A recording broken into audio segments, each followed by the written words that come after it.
Nama aku Azman, orang kampung biasa yang minat memancing.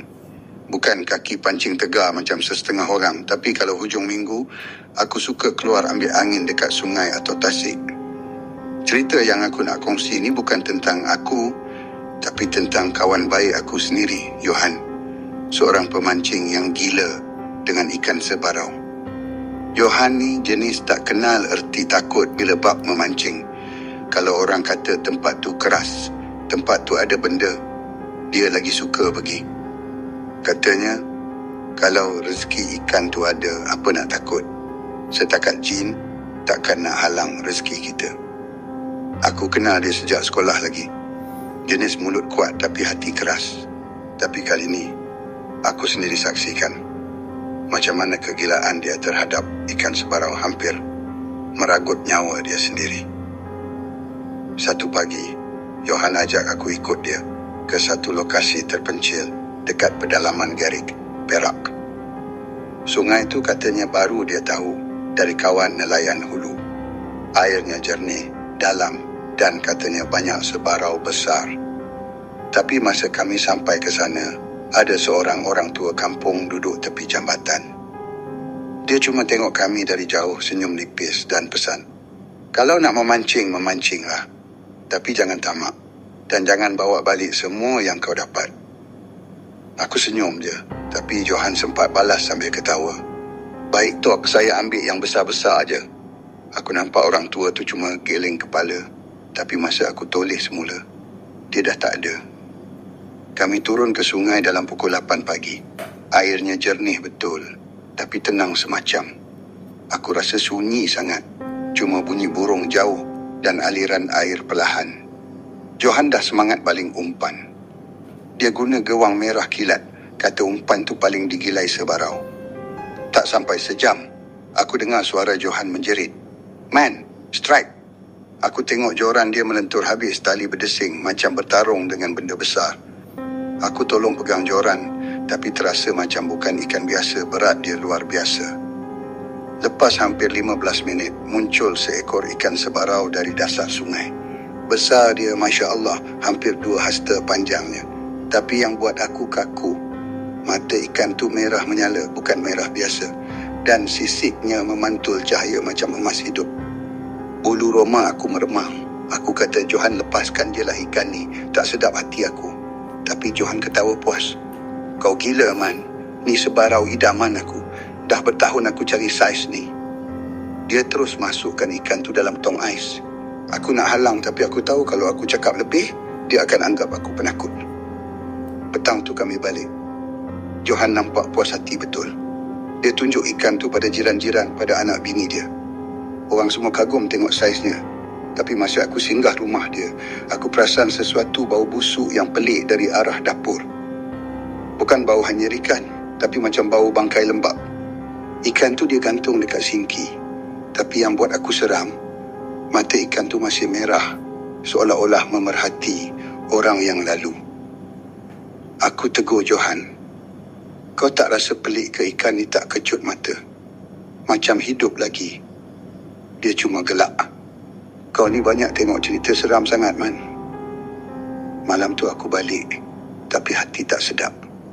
Dan betul sangkaan aku, sebab esok paginya, isteri Johan telefon aku sambil menangis. Katanya Johan tiba-tiba jatuh sakit. Badan panas, mengigau dan tak sedarkan diri. Aku bergegas ke rumah dia. Bila aku sampai, aku terkejut tengok Johan terbaring di atas katil. Mata terbuka tapi kosong. Bibir dia komat kamit, macam bercakap dengan seseorang, dan tangannya macam menggenggam sesuatu yang tak nampak. Isteri dia cakap malam tadi Johan menjerit. Katanya ada benda berkilat jenguk dari tingkap. Lepas tu dia terus demam. Aku pusing keliling rumah dan mata aku terhenti dekat ikan sebarau tu masih tergantung di dapur. Tapi yang anehnya, ikan tu dah kering sikit, tapi matanya makin merah, seolah-olah ada bara hidup dalamnya. Masa aku berdiri tengok ikan tu, aku rasa macam ada bayang hitam melintas di belakang aku. Dan dari arah sinki, kedengaran bunyi kocak air pelan-pelan, padahal air tak terbuka. Aku terus keluar. Aku tahu ni bukan sakit biasa. Malam tu aku cari Pakcik Karim, orang tua kampung yang pandai bab perubatan Islam. Bila sampai, Pakcik Karim masuk rumah Johan. Tak sampai 5 minit dia dah keluar balik. Wajah dia serius. Dia cakap pelan, ikan tu bukan milik manusia. Kau dah ambil sesuatu yang ada penjaganya. Dia suruh kami bungkus ikan tu dengan kain putih. Jangan sentuh mata dia. Dan bawa semula ke tempat asal ia ditangkap. Pagi esoknya, aku, isteri Johan dan Pakcik Karim bawa Johan yang masih lemah balik ke sungai itu. Sepanjang perjalanan, Johan menggigil. Mulut dia ulang-ulang ayat sama. Dia marah, aku ambil anak dia. Sampai je di tebing sungai, suasana sunyi sangat. Tak ada angin, tak ada bunyi unggas, cuma bunyi air mengalir perlahan. Johan masa tu hampir tak bermaya. Pakcik Karim suruh dia lepaskan ikan tu sendiri.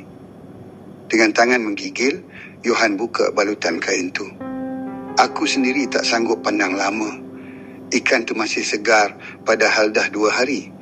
Matanya masih merah, tapi masa Johan letakkan di permukaan air, ikan tu bergerak sendiri dan terus menyelam ke dasar sungai. Serentak dengan tu, air sungai berkocak kuat, macam ada sesuatu terjun dari bawah. Johan jatuh terduduk, lemah tak bermaya dan terus pengsan. Tapi masa dia sedar semula, dia terus menangis. Katanya, dia nampak sesuatu dalam air seorang perempuan tua, berambut panjang, kulitnya bersisik, memeluk ikan tu sebelum hilang dalam air.